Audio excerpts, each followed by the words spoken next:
I'm Richard Taylor and I run the WETA workshop here in Wellington, New Zealand. We've spent the last 6 years working on Lord of the Rings, but then had the great opportunity to do some design work on Evangelion.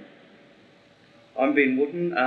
I've had the pleasure of actually heading up the design team for Evangelion, and man, what a great difference from Lord of the Rings to move into something as iconic for a huge audience base, but such a different level of imagery and style to it. So for us, it's been the start of another great adventure.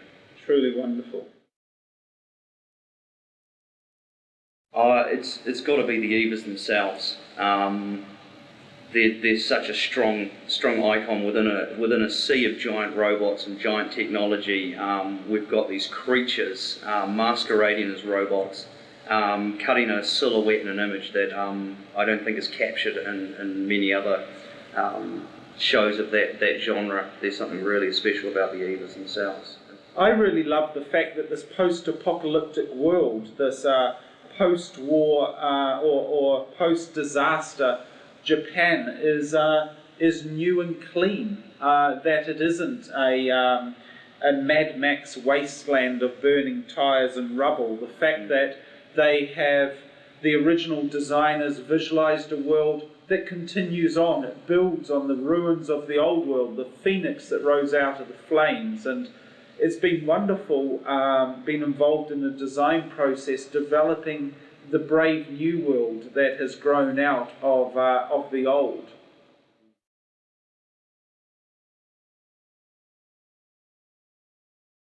We had the great fortune that the people at ADV made contact with us through some associated friends.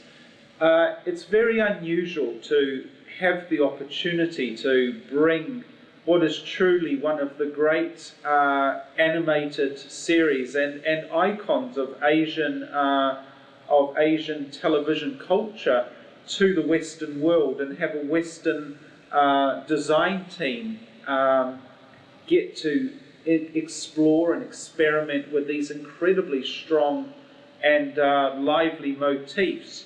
But for us to be given that opportunity and to have the chance to reflect on where those design motifs had come from and the culture that inspired them was a really wonderful gift from the ADV team to our group here at the workshop.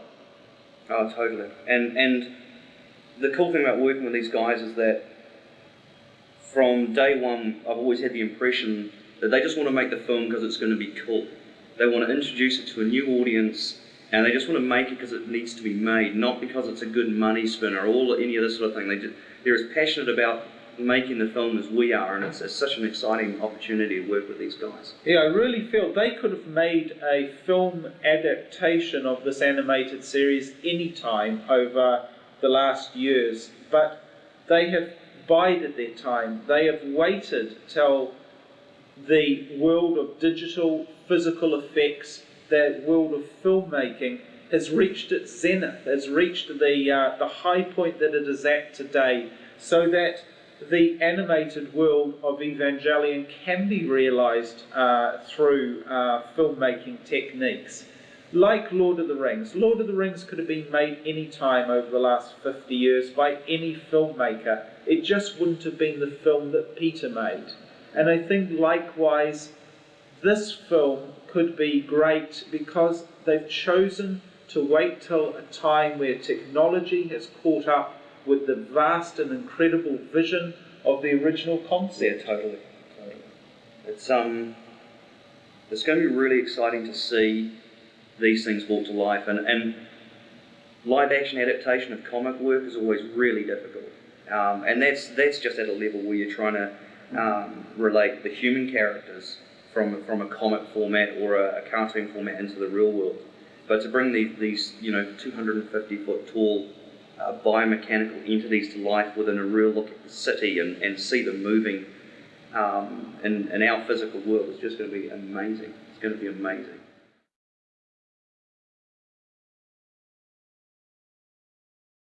I must say my first thought was, Are we really worthy? I know this sounds odd, having come off the back of Lord of the Rings. I never thought that with Lord of the Rings. I thought, what a wonderful and rich opportunity to be offered. This is part of the cultural inheritance that we as a group of people come from. But why us? Why would we be given this incredible opportunity to explore the world of what is as much an icon of the Asian culture as something like Lord of the Rings is of the Western culture? And I thought that it would be difficult for us to really analyse and get into the very heart of where that original product and concept had come from. But it was amazing how quickly, utilising the source material and turning back to the Bible of the original show, that we were able to assimilate into that world. Yeah, and put a new spin on it, see it through quite fresh eyes, I think. And just because it has its popularity base is so firmly rooted in Japan and Japanese television, doesn't mean that it can't become something iconic in the West as well. Just as Lord of the Rings has taken quite a strong hold in Asia, I think there's some great cross-pollination of film styles, storytelling styles that are going on nowadays. To be perfectly honest, I hadn't actually watched the show at any great level before I started working on it. And I sort of was vaguely aware of it, and then we got the show and devoured the 8 DVDs twice in a row, and was just blown away by the content of it. And we just totally immersed ourselves in that world. And it's funny, wasn't it? We had no vocab to do with this world when we started. I'd seen quite a bit of it, but not to a level where I'd become caught up in the world. Yeah. And a few other people knew the world quite well, but within a month it had entered our very conscience. Yeah. We would debate, as I'm sure people the world over debate about the world, the Neo-Genesis world, and we likewise would have active debate about our thoughts and realizations to do with the incredibly complex story lines and plot points. It's very interesting for us living in New Zealand, growing up on a diet of Western literature, to experience the very, very different storytelling process of Japanese television or Japanese animation, where there is such a wonderful story arc that is in quite contrast to our own. Yeah, it's a totally different pacing and style of storytelling. And I think we've tried to embrace that at a design level. Obviously, we're not telling a story, but the design work has to tell the story as fully as the script does. So even if there's unspoken things about the way we've looked at the AVAs or the costuming or any of that stuff, we've tried to bring the same level of culture back into that. Is unspoken but seen on screen at a depth. The same with the Rohan or any of those other cultures we develop. We're trying to really embrace it at the same level as that as well. So it's really exciting.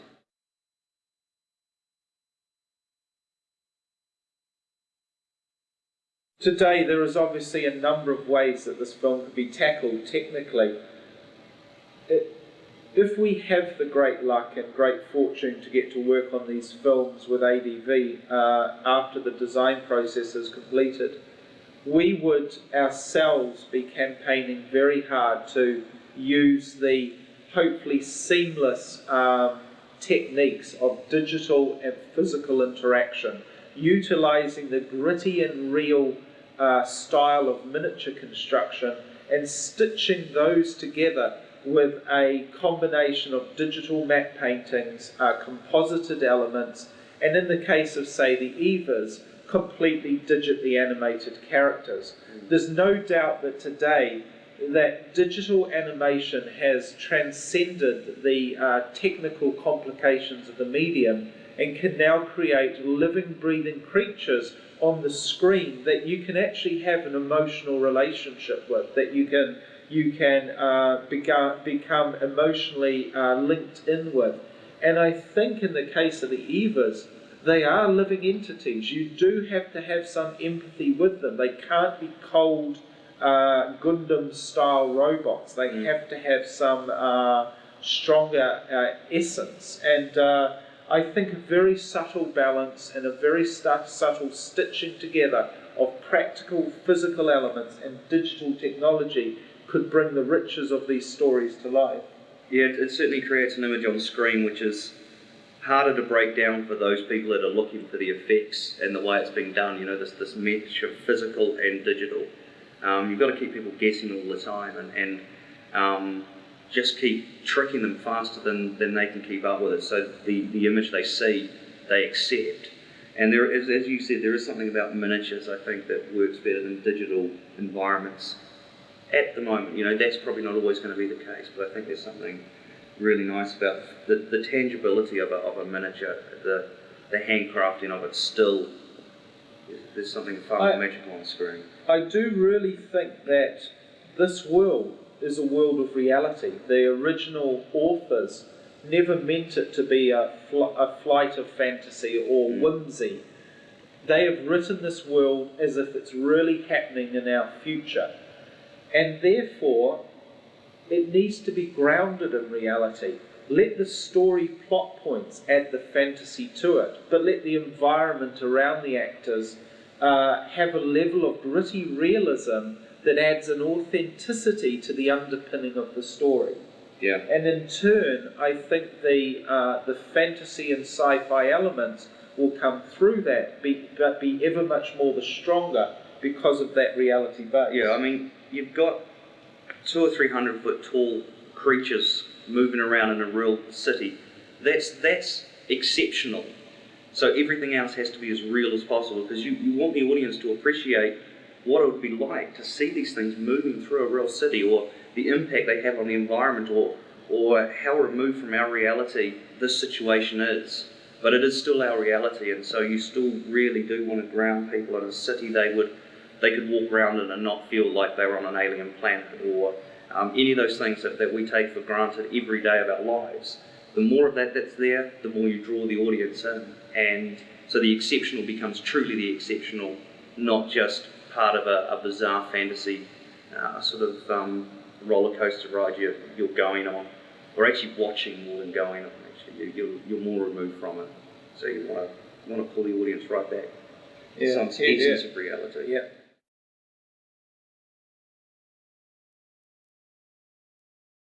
Same things that were the most fun, and that's the biggest iconic images in the show. We had to make decisions really early on that we obviously didn't want to just redraw the Avas and redraw the elements from the show, but by the same token, the level of expectation and how great the imagery is cannot be ignored. So at a silhouette level, if you saw an Ava walking along a city line, you'd immediately recognise it. It's the same silhouette. And it's not till you get down close that you see that it's broken down and it's a different Ava from the anime show. But and the same with the suits. We wanted a suit that would work on a real person, but is immediately recognisable from the show. And it's these things. It's a fine line to walk, where you're not just copying what's being done, but you're still delivering something that is expected. So even though they're the best things to approach, they're also the hardest, I think. I think as well that in the style of anime and the wonderful iconic richness of manga animation, so much is left to the viewer's imagination. It's minimalist, and to that end, the ability to imagine and inspire your own thoughts into the show is certainly played up to. And I think no stronger is the case in manga than in the case of the angels in this series. The angels are such a ethereal and esoteric creature, yet it draws such force onto the world. It is wiping. It is basically purging mankind off the face of this modern world. But they are these bizarre and esoteric concepts, these huge pyramids in the sky, these huge energy fields.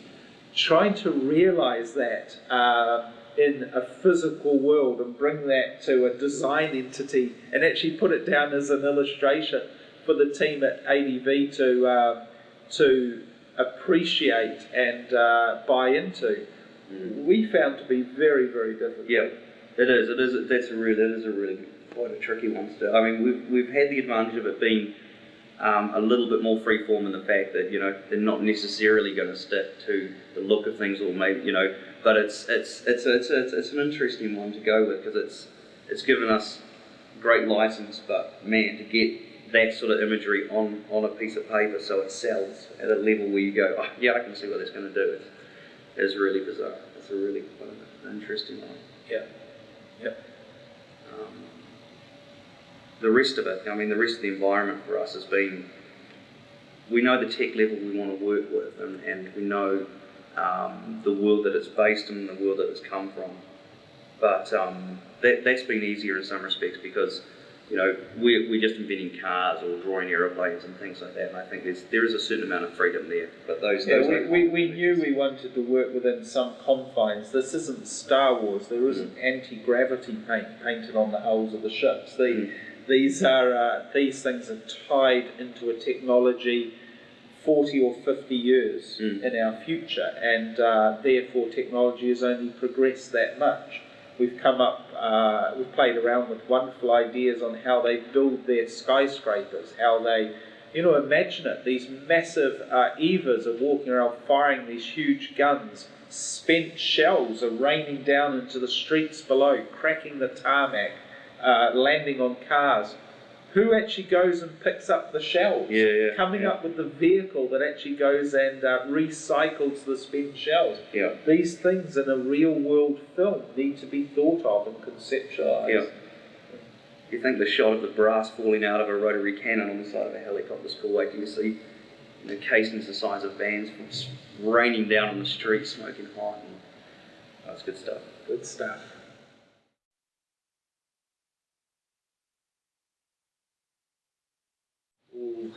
People like answering that question, eh? The chick in the red costume.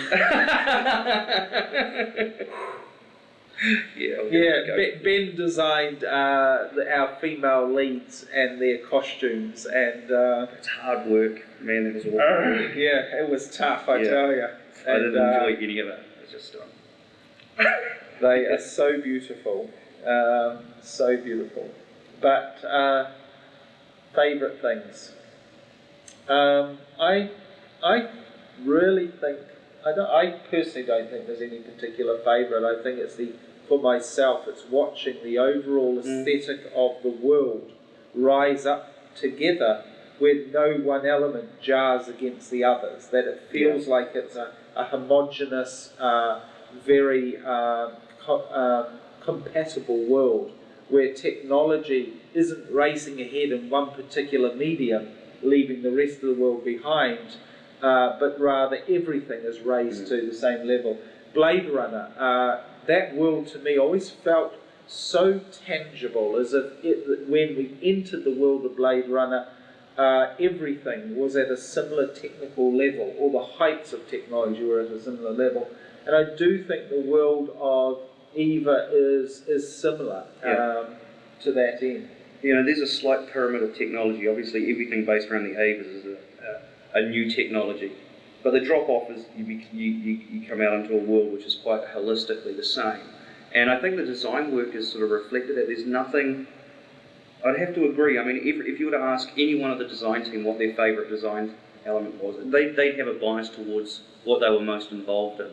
But I think all of it's great. It's the picture being painted at the moment, it's that which is the most exciting thing to see, not any one element of it.